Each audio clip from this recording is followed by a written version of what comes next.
There is. Hello, and welcome to Comic Solving Problems. I'm Stephen Allen.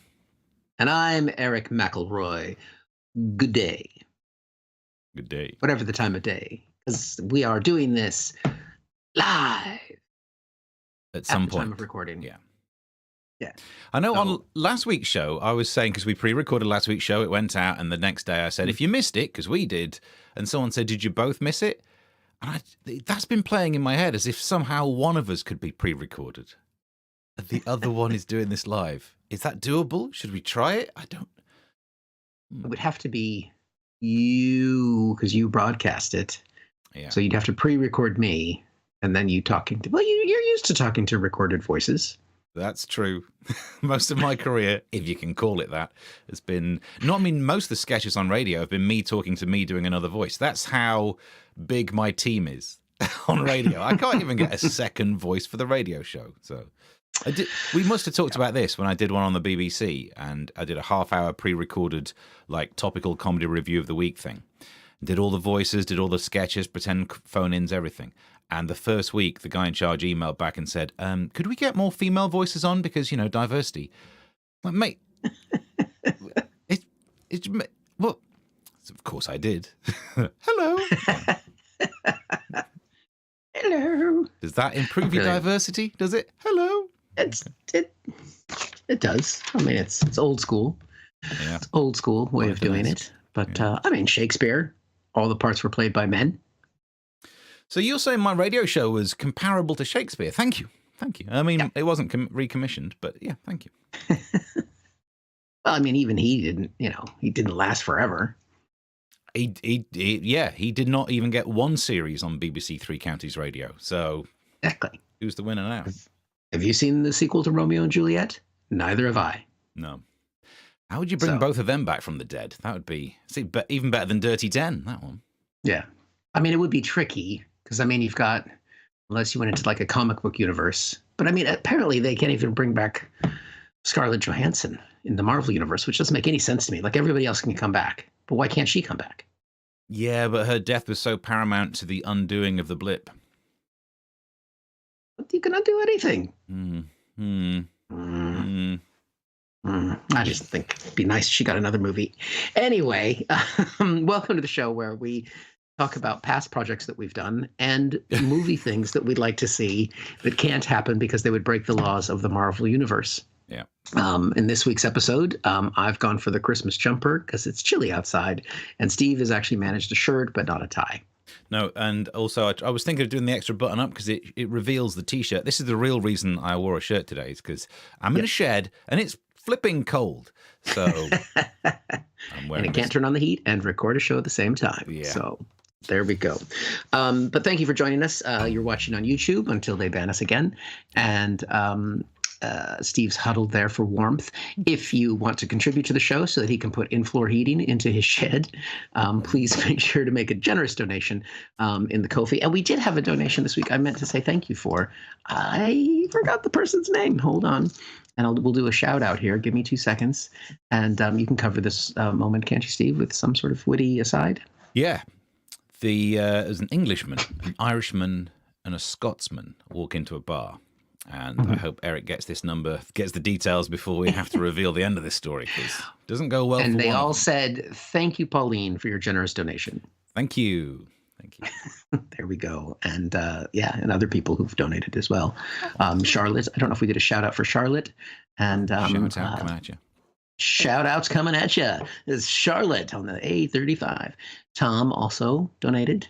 And Christy, Jack, Chris, Kate, Kip, someone named Ko-fi supporter, which is interesting. To have that name and make a donation on Ko-fi. It's nominative determinism, isn't it? Like when your name dictates what you're going to do for a living. Like the guy who's in charge of the Obesity Foundation, or whatever, his name is Tam Fry, which just every time he's in the newspapers just makes me hungrier. You're making work for yourself, Tam. So thanks to everyone. Mart, Alan, I haven't done shout outs for a while. Emma, Chris again. There's lots of Chris's. I don't know. It was a generational thing. Mark. And that Ko-fi, I don't know if it's the same person or just a coincidence.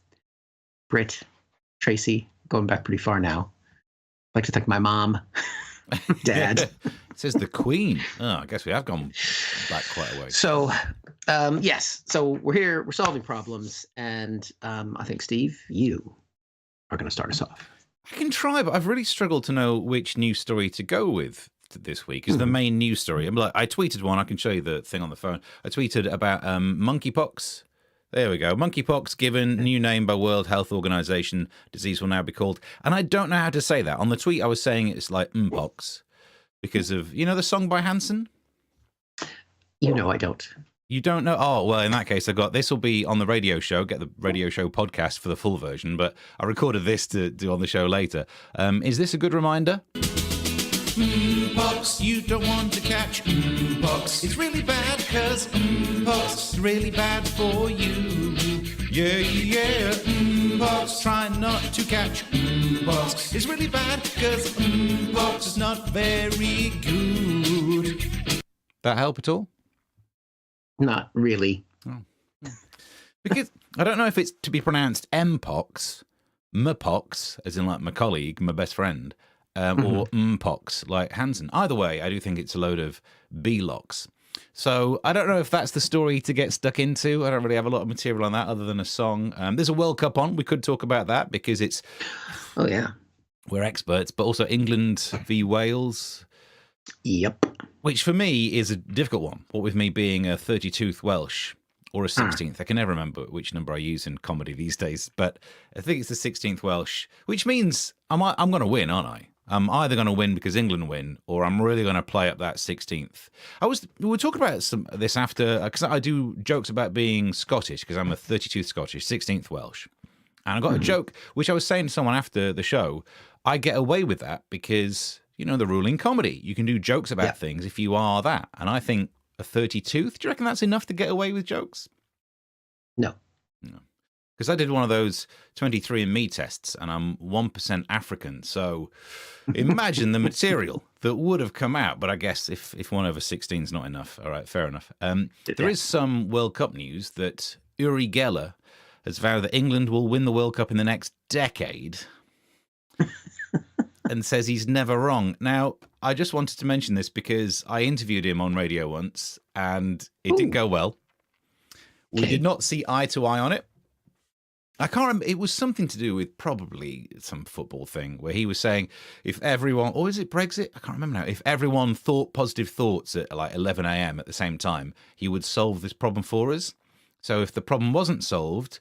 It's not his fault. Not enough people believed. And if it is solved, he took credit. And I pointed that out to him, saying that you set up these situations where it's impossible for you to be proved wrong, but retrospectively you can claim credit.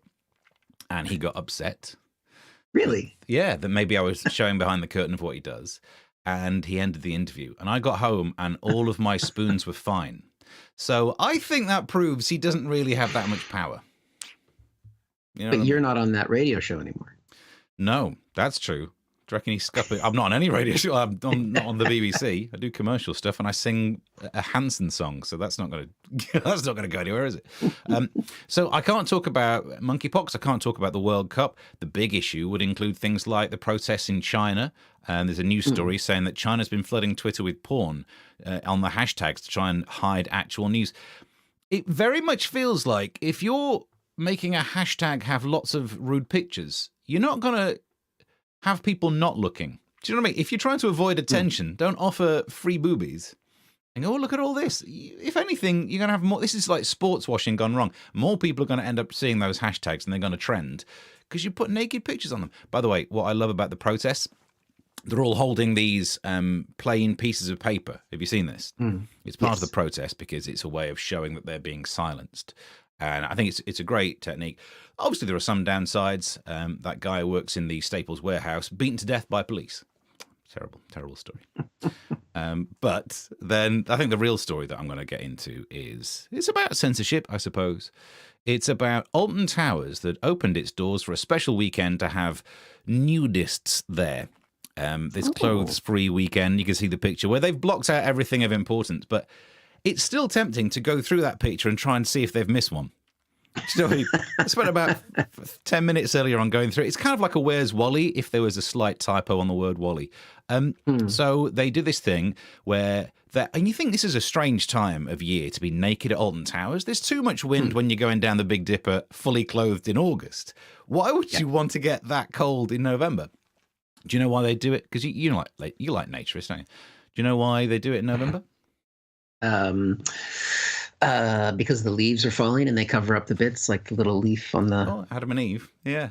Yeah. No, it's because the fairground or theme park, whatever it's called, is closed to normal people.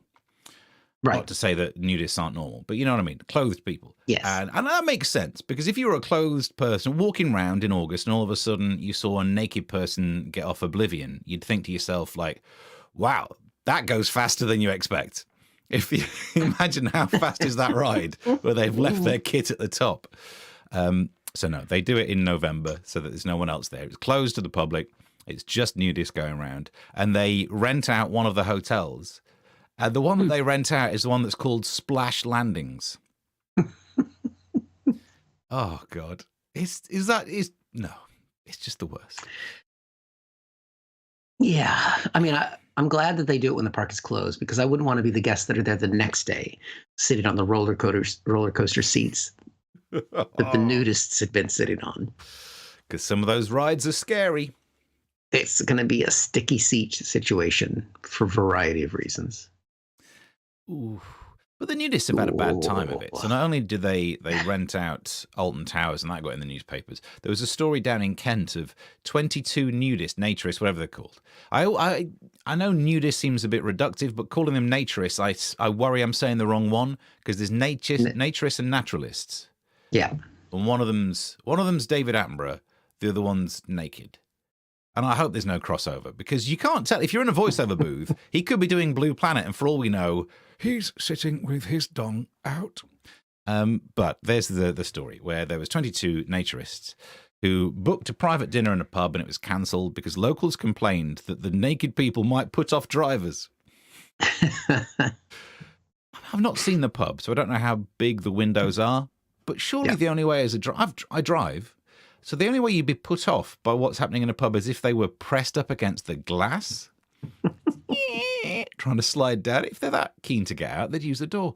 But I've realised this whole thing reminds me of how prudish I am. I don't think I could ever be a naturist. It's just not, not in my way.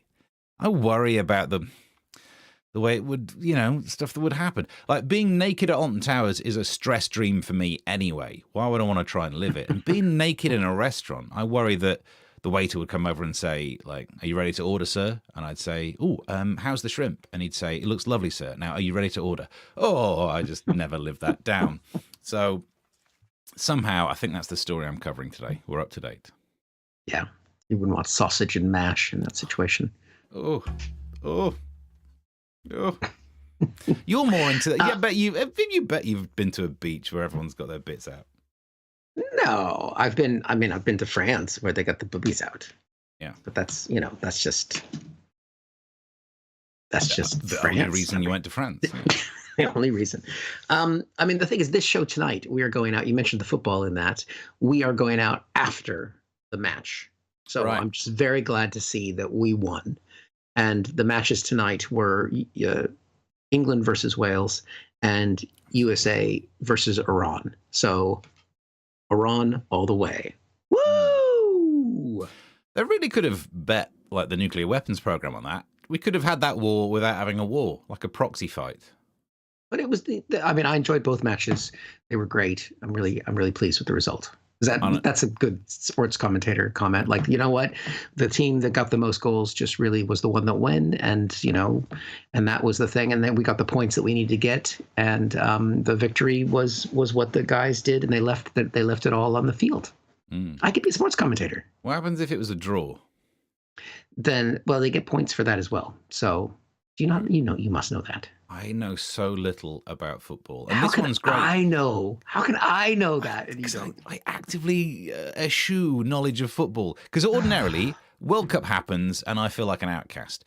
If it's the ladies' football and I don't watch it, bigger. But this time, not watching it when it's being held in Qatar, all of a sudden it's a moral protest. And well done, Steve. That's really good of you. Thank you. Yeah, I really am a better person. It's the same thing I always do. I really am a I better don't think person. calling it the ladies' football is right either. Is that what it's called? The ladies... The girly ball. Femball. The girly kick the ball. Good job. Femball. It's, yeah, the femball. Femball. Is that what it's known as? I'm trying to think of a word that ends in "or" to put "ix" at the end of it. Football Anything else I say is going to be something that just gets me back on GB News. So, football reference. oh, there we go. All right. Well, that was a lot of stories that you didn't know you had stories about. Yeah, got no material on any of those, and it was probably apparent. But you never do. So, I wanted to talk about something that has been taking up a big part of our lives, which is, of course, I think both of us still, we're not as invested as we used to be, but both of us care a lot about Twitter. You have a great number of followers on there. I have a blue mark, which at the moment is still hanging on to having some sort of value. I'm going to devalue it as soon as I can. As soon as I can be bothered to buy one, I'm getting one just to devalue it. Well, they've stopped. You can't buy one right now because really? all the parody accounts that were impersonating various companies and people and everything else, they've had to stop it because it's not happening. But the latest news is that Apple has stopped advertising on Twitter because they're letting all these anti-Semites and racists back on, and for some reason, Apple doesn't want to be associated with those. I don't know why. They're happy to be associated with China, but I don't want to be too critical because I don't want to upset my beautiful iPhone. So they're listening to everything. So Elon Musk isn't happy about this. So he sent this tweet out over the last 24 hours or so. Apple has mostly stopped advertising on Twitter. Do they hate free speech in America? And so clearly this is it. Elon Musk v. Apple. This is the big battle. He's clearly going to win. But then you look at the fact it says Twitter for iPhone. The enemy already has him. And I don't know if he realizes. I mean, this guy is supposed to be a rocket scientist. Yeah. And he's complaining about Apple whilst using the product. You would think he understood irony because I know he has an American passport now, but he is from South Africa. They must get irony down there. Yeah. Oh, definitely. In greater quantity than you do in America, I guess. He's a white, apartheid-born South African. He's got to understand irony. And yet he got his American passport. Doing. Gone. Twitter for iPhone. Also, I mean, part of me is more obsessed about the split infinitive, as in mostly stopped. Do you mean stopped mostly? If you care about free speech, care about speech first, and then free it up, Elon, if that is your real name. There is a story actually that relates to that. It's in, of course, the Daily Star because I've been doing prep for the show. Is the he wants to invent an e-phone because he wants to invent his version to the iPhone. So maybe he is trying to take this on. That's good. How? Oh, there we go. Fade in again. How desperate is he to not be the richest man in the world anymore? He buys Twitter and messes it up, and then goes, "Yeah, I'll take on iPhone." What could possibly go wrong? Yeah, he's definitely a gambler who's going to just double that bet. He's just going to buy more things. Yeah. He's going to keep buying things until the things that he's buying stop ruining him.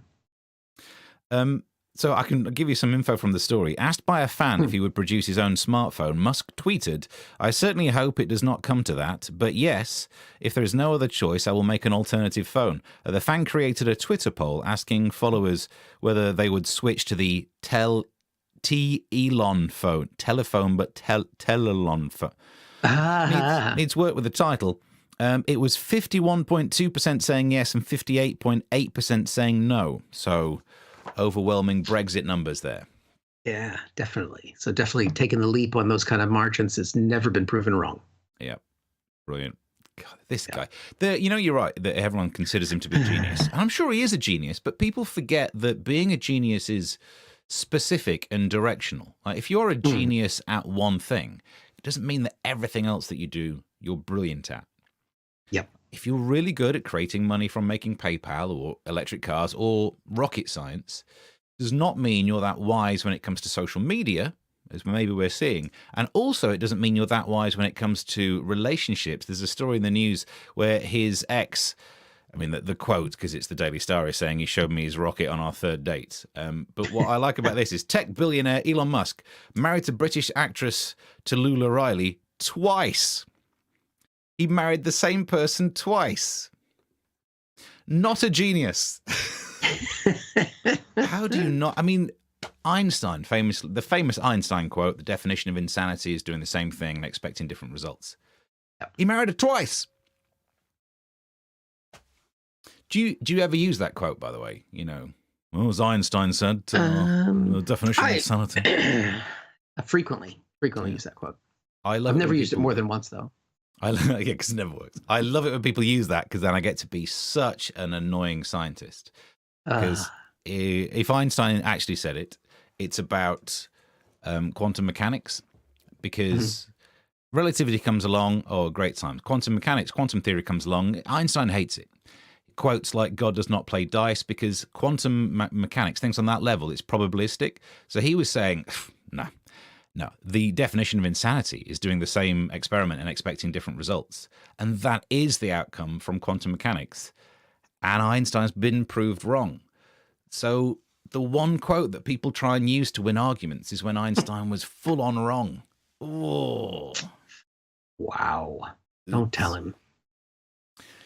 Yeah, there's a slam. My other favorite thing about Einstein is that relativity, he did all that. Everyone loves relativity. And then atomic bomb stuff, brilliant.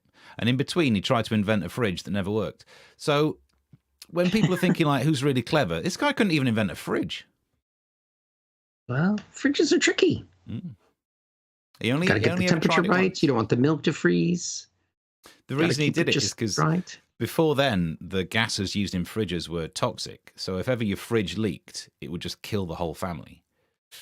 So he tried to invent a fridge with none of these gases in, and he never got it to work. They came up with a design. It was never successful. And before they'd finished, someone thought of using CFCs, which eventually had problems, but they didn't kill the entire family. They just slowly killed the planet. And so meanwhile, he was like, ugh, should have invented this quicker. Wow. So you didn't realize what a loser Einstein was until you brought all this up. Absolute idiot. There were some letters that he sent to his wife during their divorce that were auctioned recently. But again, that's for someone who's known for his theory of relativity. He was certainly trying to get rid of that relative. How many times did he marry her? Just the once, because the definition of insanity. I think we're up to date with Elon news. Well, this that's the Elon news. How are we? Well, he doesn't own YouTube yet. No, we've already done 25 minutes. We've got 2 stories left to go. Well, I'll just do my Daily Star roundup then, because I don't actually have a proper second story. Firstly, have you been getting the emails about Black Friday? Yep. I'm still getting them. What do I not understand about days of the week? How is that not a day? You've called it Black Friday. It's just meant to be a day. It's an event. The day event. But there's a thing in the Daily Star about Black Friday, which Black Friday sex robot, which, but for some reason, seems like the superhero character name. And this is the thing. Here's a quick side point on that. Why is it that so many black superheroes have black in their titles? Black Panther, Black Lightning, Black Adam. That's the kind of rant where if you want to do that, you'll get loads of people being like, yeah, that's so right. Because it's just racist, isn't it? Apart from Falcon and Storm. Luke Cage, Blade. Blade is a superhero with so much melanin. He's literally the only one who can go outside in the sun of all of the other. And then Spider-Man. Okay, so there are loads. But if you ignore the loads, that's a really good point that will make you look really good. But so if you want to buy yourself a sex doll and get 800 quid off, which is... It's upsetting because I didn't realise they'd cost more than 800 quid in the first place. Bad news. Think I'll be all right, thanks. This was in the Daily Star, the story of a woman who's been confirmed to be her daughter's mother and uncle. What? Yeah, this straight in from Norfolk. But it's because she's a chimera. So she is made up of her and her own twin, who in the womb would have been started off as 2, developed into 1. So it's actually less dodgy. It just means that she's her own brother, and therefore she is her own daughter's uncle. Which is fine, but you just so many more gifts to buy at Christmas. Most of them you just give into yourself. This news story, I don't really understand it, but I thought I'd mention it. They talk about this OnlyFans star, Elle Brooke, who I don't know who Wealdstone Ryder is, but it says like a viral superfan. So I really realise I'm out of my depth here, but I did see this news story. And if this title would have been like someone invents a new way to go to Dignitas, that's what it looks like, isn't it? Someone's made a wish, and that's the end of him. But I don't know who he is, so maybe I should make too many jokes. But the I think actually was my final one going to be. I think my final one was going to be on Elon. So somehow I end up actually just wrapping it up, talking about that. We can go back again because I don't understand. So which one is Elle? Which one's the OnlyFans person? Yeah, which one's the OnlyFans star? I don't know. Say. I'm hoping I know which one, but and obviously the Daily Star, they do interviews with OnlyFan people loads. Only Star. And then I was shocked because I write a newspaper column in the Chad, the Chronicle Advertiser in Ashfield and Mansfield. And so whenever they email out a list of their stories, I always have a look to see if they've included me in the promo, right? Not just the newspaper, but maybe I'm in the email. And there was a newspaper article in the Chad about an OnlyFans model. What? And it turns out one of the most successful ones, someone called Rebecca something or other, is from Mansfield. Ah. So I reached out and, just in the hope of at some point, if I'm lucky, getting to recreate whatever this is. I don't know what it is, but it feels like there needs to be a Chad version. Well, and if she's local to you, you could be related. She could be a sister and an uncle. Yeah. I'm sure she would be. I'm sure she would be if you asked. Paid extra. Oh, dear. If you tipped. I'm not sure how that works, but we never got around to broadcasting on OnlyFans. We've still not done it, have we? It's yet to come. Which is the name of the... Fill in the oven. You didn't see the joke. So sophisticated. Right, our final story. This one, you're going to want to see the headline on this. Men should ejaculate 21 times a month to protect against prostate cancer, study suggests. It doesn't say who is doing the ejaculating and who will have the prostate cancer. I don't know if it's your own self that you're ejaculating to prevent your own prostate cancer, or if maybe the ejaculate prevents prostate cancer. Oh, like a moisturizer. Like a cream. Yes. I think it is meant to be the individual. So now this is increasingly common for men over 50. So as I've turned 50, I am having to up my game. It is quite a lot, isn't it? Doing a good fight. 21 times a month. That's harder in February as well. On a non-leap year, you've got 7 days off. It takes a commitment, and I'm willing to do what it takes to fight cancer. I will do my part. I'm doing my part right now.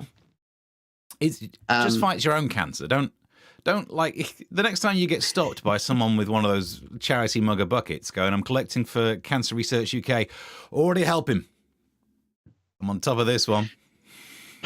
It says that there's sensible things that you should do to prevent prostate cancer, like diet, exercise, and regular checkups to keep your prostate healthy. And this is the next step beyond that. I don't know if you're supposed to do the diet, the exercise, and the checkup and the masturbation at the same time. That wasn't clear to me in the article, if you're supposed to be doing it. Reminds us of the old joke, which at least 5 different stand-ups have done about, I went to the doctors and the doctor said, you have to stop masturbating. I said, why? He says, I'm trying to examine you. Now that's actual sound medical advice. Yeah. The study had 32,000 men and determined that those with a higher rate of ejaculation were less likely to have prostate tumors. Now, I'm not sure what rate of ejaculation they're going for, 20, 30 miles an hour, how you measure that. If it's, if it's shooting across the room, but these are men over 50, it's not even going to get past. You have to stand right next to one of those Gatso speed traps and just, the ones that flash up the speed as you drive towards it. Try and get it in the right camera angle. Clocked it. I don't know if you've ever done that, like a role playing in the bedroom and just get the speed gun out. Yeah, get the other half to dress up as a PCSO. But... And you said my joke was lowbrow.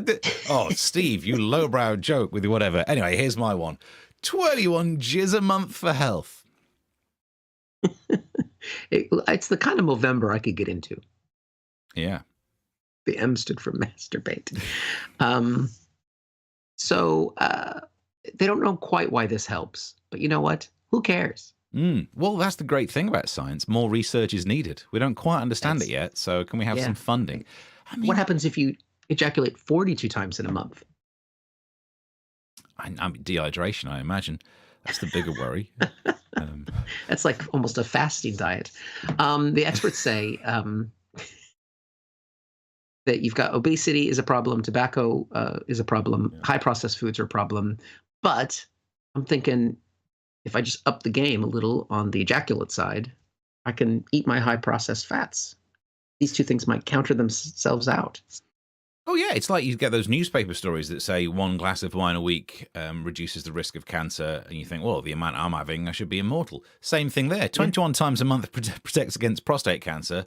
But the amount you're going for it, you've probably seen off skin cancer, throat cancer. You've done them all. Not really sure why you'd get the throat one. Well, I can... Whoever wrote this article, though, did have some fun there. It said, if a man wants to stay out of the operating room and avoid cancer of the prostate, he needs to go full blast. Wow. That wasn't the end of the sentence, but I mean, if you're writing an article about ejaculation, you're like, I got to get the word blast in there. Definitely got to get the word blast in there. Does that involve holding your nose and blowing to build up internal pressure? Maybe that would help with the rate. But the article finished by saying, gents, now you know what you have to do. It's almost a patriotic call to wank. Do you reckon it's good enough medical advice that you might be prescribed it by a doctor? You know, twice a day after meals, which is how I got banned from Pret. But I did have another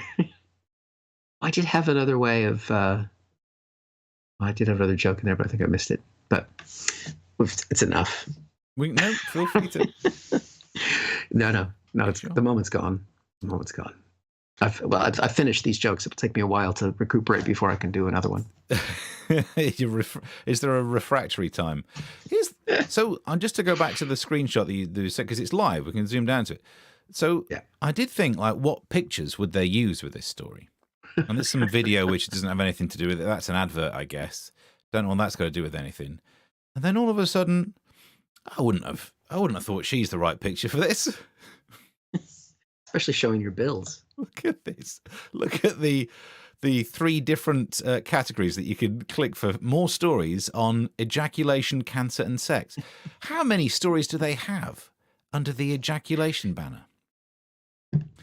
I'm not going to click on it and find out. No, just the one. Just the one story. They should. No, there's the photo they've gone for. They've gone for a photo of feet. I mean, you can try that. Touchdown. It'll take you a while. Touchdown and feet. Don't quite.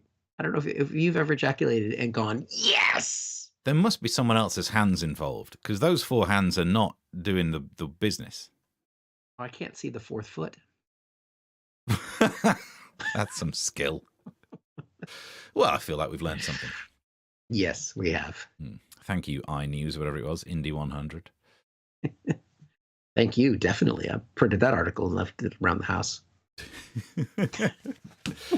Well, I think we're done and dusted for another show. There we go. To plug? Podcast has got a new episode out of American Exchange, talking to Kimberly Johnson, who's also a podcaster. Little update post midterm election, if you want to check that out. And gig-wise, I'll be in Oxford this weekend at the Glee. So if you're that way, come on down to the Glee and have some Glee. It's good branding.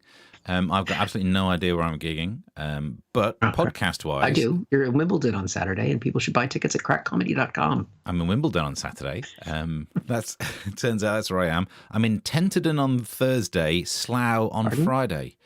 It's a busy week of places I didn't realise I was booked into.